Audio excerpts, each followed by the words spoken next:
Washington میں امریکی صدر ڈونلڈ ٹرمپ کے زیر صدارت پیس بورڈ کا پہلا اجلاس، وزیر اعظم پاکستان شہباز شریف بھی شریک ہے۔ ٹرمپ انسٹیٹیوٹ آف پیس میں اجلاس شروع ہونے سے پہلے صدر ٹرمپ کے ساتھ عالمی سربراہان کا گروپ فوٹو۔ اجلاس میں چین، روس، برطانیہ سمیت سلامتی کونسل کے مستقل اراکین موجود نہیں ہیں۔ اجلاس میں صدر ٹرمپ کا غزہ کی تعمیر نو کے لیے جمع ہونے والی رقم اور بین الاقوامی استحکام فورس کا اعلان۔ امریکی صدر ڈونلڈ ٹرمپ نے وزیر اعظم شہباز شریف کو پسندیدہ شخصیت قرار دے دیا۔ فیلڈ مارشل کی بھی تعریف، کہا عاصم منیر زبردست فائٹر اور بہترین شخصیت ہیں، پاک بھارت جنگ بھی نہ بھولے۔ پاکستانی شاہینوں کے ہاتھوں گرائے گئے 11 طیارے بھارت کو ایک بار پھر یاد دلا دیے۔ بولے، مودی کو کہا تھا اگر جنگ نہ رکی تو ٹیرف لگا دوں گا۔ ہم سب کچھ غزہ میں امن کے لیے کر رہے ہیں، اس لیے اسے بورڈ آف پیس کا نام دیا گیا۔ غزہ امن بورڈ کے اجلاس سے امریکی صدر ڈونلڈ ٹرمپ کا خطاب، کہا کہ ایران کے پاس جوہری ہتھیار ہوں گے تو خطے میں امن ممکن نہیں ہوگا۔ ایران کو کسی صورت ایٹمی ہتھیار رکھنے کی اجازت۔ اسرائیل نے مسجد اقصی میں فلسطینی نمازیوں کے خاطر 10,000 تک تعداد محدود کر دی۔ پابندی رمضان المبارک کے آغاز پر نافذ، داخلے کے لیے پیش کی خصوصی اجازت نامہ ہوگا۔ مردوں کے لیے کم از کم عمر 55 سال، خواتین کے لیے 50 سال مقرر۔ 12 سال تک کے بچوں کو قریبی رشتہ داروں کے ساتھ آنے کی اجازت ہوگی۔ اسرائیلی حکام کے مطابق تمام اجازت نامے سیکورٹی کلیئرنس سے مشروط ہوں گے۔ واپسی پر ڈیجیٹل اندراج بھی لازم ہوگا۔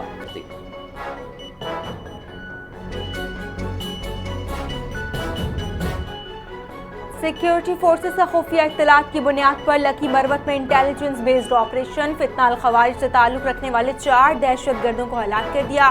آپریشن کے دوران سیکیورٹی فورسز اور دہشت گردوں کے درمیان شدید فائرنگ کا تبادلہ، 4 دہشت گرد مارے گئے۔ ہلاک دہشت گردوں کے قبضے سے اسلحہ اور گولہ بارود بھی برآمد۔ مارے گئے عناصر بھارتی سرپرستی میں علاقے میں دہشت گرد کارروائیوں میں ملوث تھے۔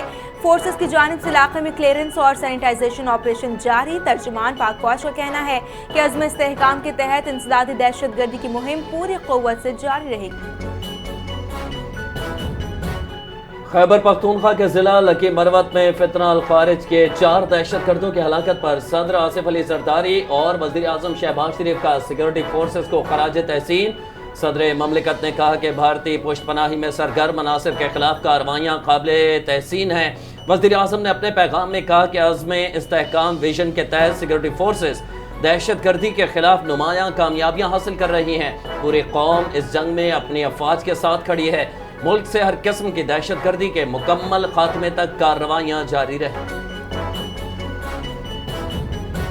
وفاقی وزیر داخلہ محسن نقوی کی لکی مروت میں فتنہ الخوارج کے دہشت گردوں کے خلاف کامیاب آپریشن پر سیکیورٹی فورسز کی ستائش، کہا کہ بہادر سیکیورٹی فورسز نے بروقت کارروائی کر کے 4 دہشت گردوں کو جہنم واصل کیا۔ وزیر داخلہ نے سیکیورٹی فورسز کی پیشہ ورانہ صلاحیتوں کو سراہتے ہوئے کہا کہ قوم سیکیورٹی فورسز کی کارروائیوں کو تحسین کی نگاہ سے دیکھتی ہے۔ قوم کی حمایت سے دہشت گردوں کا مکمل خاتمہ کیا جائے گا۔ اسلام آباد میں وزیر اعظم محمد شہباز شریف کی ہدایت پر عمل درآمد۔ خدیجۃ الکبریٰ امام بارگاہ ترلئی پر 6 فروری کو ہونے والے دہشت گرد حملے میں شہید ہونے والوں کے اہل خانہ کو امدادی رقوم کے چیکس پیش۔ 36 شہداء کے ورثاء کو ہر ایک کے لیے 50 لاکھ روپے کے چیک دیے گئے۔ توسا شریف، تلہ گنگ، استور اور اسکردو سے تعلق رکھنے والے 4 شہداء کے لواحقین کو بھی امدادی چیکس پہنچائے جا رہے ہیں۔ وزیر اعظم نے 11 فروری کو امام بارگاہ کے دورے کے دوران ہر شہید کے اہل خانہ کے لیے 50 لاکھ روپے کی امدادی رقم کا اعلان کیا۔ چیئرمین وزیر اعظم یوتھ پروگرام رانا مشہود خان کی اٹلی کے سفیر مارلینا آرملین سے ملاقات۔ پاکستان اور اٹلی کے دوستانہ تعلقات اور 2 طرفہ تعاون کو مضبوط بنانے پر زور۔ تعلیم، نوجوانوں کی ترقی، ہنرمند افرادی قوت اور لیبر موبلٹی کے شعبوں میں شراکت داری کے عزم کا اظہار کیا۔ پاکستانی طلبہ کے لیے اٹلی کو اہم تعلیمی مرکز قرار، تعلیمی اور تحقیقی تعاون کو مزید وسعت دینے پر زور۔ نوجوانوں کے لیے مواقع بڑھانے، مشترکہ پروگرامز اور یوتھ ایکسچینج کو فروغ دینے پر بھی گفتگو ہوئی۔ مشترکہ پروگرامز، یوتھ ایکسچینج اور نوجوانوں کی مواقع بڑھانے پر دونوں رہنماؤں کا اتفاق۔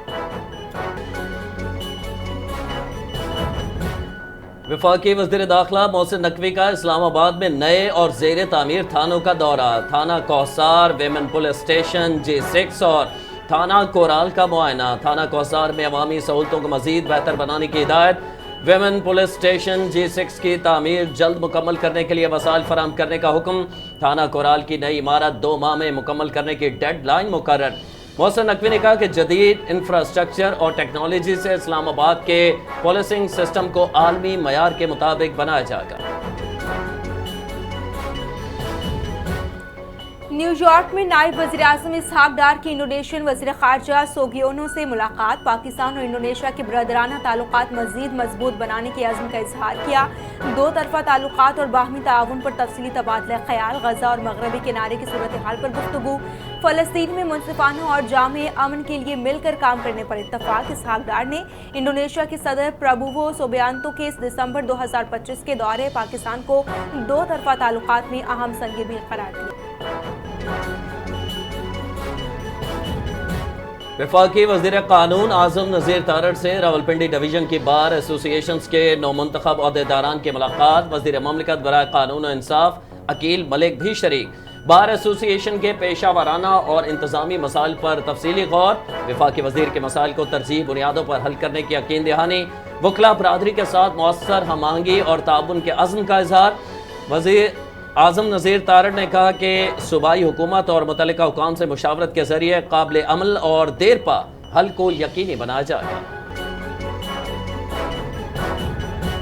آذربائیجان کے سفیر کی وفاقی وزیر ڈاکٹر مصدق ملک سے ملاقات، TCO اجلاس میں موسمیاتی انصاف پر پاکستان کے موقف کو سراہا گیا، ترقی پذیر ممالک کے لیے منصفانہ موسمیاتی اقدامات کی وکالت کو قابل تحسین قرار دیا گیا، پاکستان اور آذربائیجان کے برادرانہ تعلقات مزید مضبوط بنانے کے عزم کا اظہار۔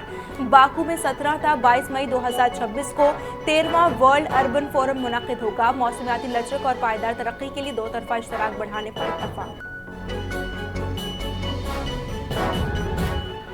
پھلوں اور سبزیوں کی کوالٹی اور قیمتوں میں استحکام یقینی بنایا جا رہا ہے، سہولت بازاروں میں عوام کا بے پناہ رش، عوام کو ریلیف مل رہا ہے، رمضان بازاروں میں سیکورٹی کے اعلیٰ انتظامات کیے گئے ہیں، وزیر اعلیٰ پنجاب مریم نواز کو کنٹرول روم میں رمضان بازاروں سے متعلق بریفنگ، کہا گیا کہ شکایت کے ازالے کے لیے بروقت اقدامات کیے جا رہے ہیں، وزیر اعلیٰ پنجاب نے کہا کہ صارفین کو فری ڈیلیوری کی سہولت بھی دیں گے، وزیر اعلیٰ پنجاب کی شہری سے ٹیلی فون پر بھی بات چیت، شہری نے اشیاء کی قیمتوں اور کوالٹی سے متعلق آگاہ۔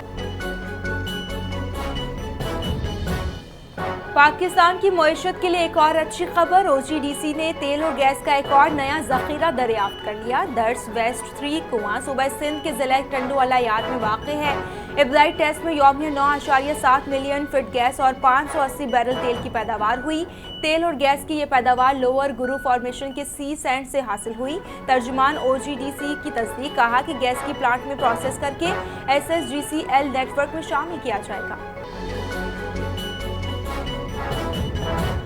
اینٹی کرپشن سندھ میں بڑے پیمانے پر افسران کے تقرر اور تبادلے کر دیے گئے، کراچی اور سکھر ڈویژن کے ڈائریکٹر سمیت مختلف اضلاع کے افسران کے تقرر اور تبادلے کیے گئے، ڈائریکٹر ایگزیکٹو کراچی حق نواز شر کا تبادلہ، ڈائریکٹر انکوائریز تعینات نعیم احمد عباسی کو ڈائریکٹر انکوائریز کے عہدے سے ہٹا کر ڈائریکٹر ایگزیکٹو سکھر تعینات کر دیا گیا، صوفی عبدالحفیظ چاچڑ کی director headquarter DG anti corruption office تعیناتی کا نوٹیفکیشن جاری، خیرپور، سانگڑ، نوشہر و فیروز سمیت دیگر کئی اضلاع میں تعینات افسران کی اکھاڑ پچھاڑ کر دی گئی۔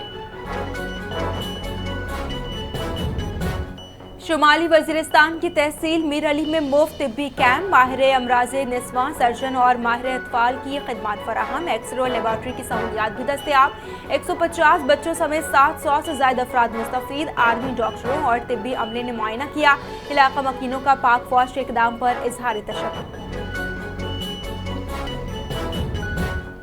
شیخو پورہ میں ANF کی سالانہ منشیات تلفی تقریب، 18 ٹن سے زائد منشیات اور 1,69,000 لیٹر شراب نذر آتش، صنعتی بھٹی کے ذریعے ماحول دوست انداز میں تلفی، رواں سال 590 اسمگلرز گرفتار، 463 مقدمات درج کیے گئے، 35 خطرناک اسمگلرز کو عمر قید، 132 کو سخت سزائیں سنائی گئیں، 1000 سے زائد تعلیمی اداروں میں منشیات مخالف آگاہی سیمینارز منعقد کیے گئے۔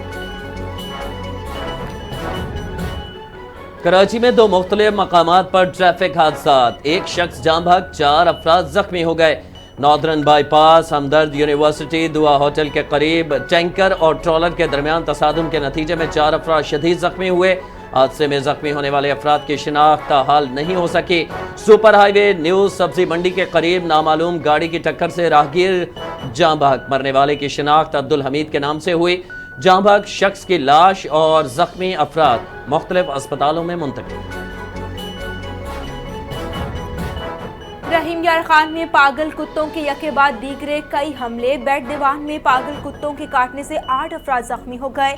زخمیوں کو اسپتال منتقل کر دیا گیا۔ زخمیوں میں خواتین اور بچے بھی شامل ہیں۔ علاقہ مکینوں نے اپنی مدد آپ کے تحت ایک کتے کو مار دیا۔ علاقے میں آوارہ کتوں کو پکڑنے کے لیے ٹیمیں تشکیل دے دی گئیں، جلد پکڑ لیا جائے گا، ڈپٹی کمشنر رحیم یار خان کا دعویٰ۔ صدر ہاکی فیڈریشن پاکستان طارق بھگٹی نے عہدے سے استعفیٰ دے دیا۔ کپتان اماد شکیل بٹ پر 2 سال کی پابندی لگا دی گئی۔ طارق بھگٹی نے پریس کانفرنس کرتے ہوئے کہا کہ قصور فیڈریشن کا نہیں، پاکستان اسپورٹس بورڈ کا ہے۔ وزیر اعظم اور فیلڈ مارشل تحقیقاتی کمیٹی بنائے۔ فیلڈ مارشل سید عاصم منیر نے ہاکی کی بہت پروموٹ کیا۔ ارجنٹائن میں ہوٹل انتظامیہ کو پیسے نہیں دیے گئے۔ پاکستان اسپورٹس بورڈ معاملات سنبھالنے میں ناکام ہوا۔ T20 ورلڈ کپ کے 38ویں میچ میں زمبابوے نے سری لنکا کو سنسنی خیز مقابلے کے بعد 6 وکٹوں سے شکست دی تھی۔ زمبابوے نے سری لنکا کی جانب سے دیا جانے والا 179 رنز کا ہدف آخری اوور میں 4 وکٹوں کے نقصان پر حاصل کر لیا۔ کپتان سکندر رضا کی 26 گیندوں پر 45 رنز کی اننگز، 2 چوکے اور 4 چھکے شامل۔ ریان 23 اور مرومانی 34 رنز بنا کر آؤٹ ہو گئے۔ اوپنر برائن نے ناقابل شکست 63 رنز اسکور کیے۔ سری لنکا کی جانب سے دشن ہیمنتا نے 2 کھلاڑیوں کو آؤٹ کیا۔ دسن اور ولالکو نے ایک وکٹ حاصل کیا۔ T20 ورلڈ کپ کے سپر 8 مرحلے کی لائن اپ مکمل ہو گئی۔ باقی 12 ٹیموں کا سفر اختتام پذیر۔ 21 فروری سے سپر 8 مرحلے کا آغاز ہوگا۔ سپر 8 مرحلے کے پہلے گروپ میں بھارت، جنوبی افریقہ، ویسٹ انڈیز اور زمبابوے شامل ہیں۔ دوسرے گروپ میں پاکستان، سری لنکا، انگلینڈ اور نیوزی لینڈ کی ٹیمیں حصہ لیں گی۔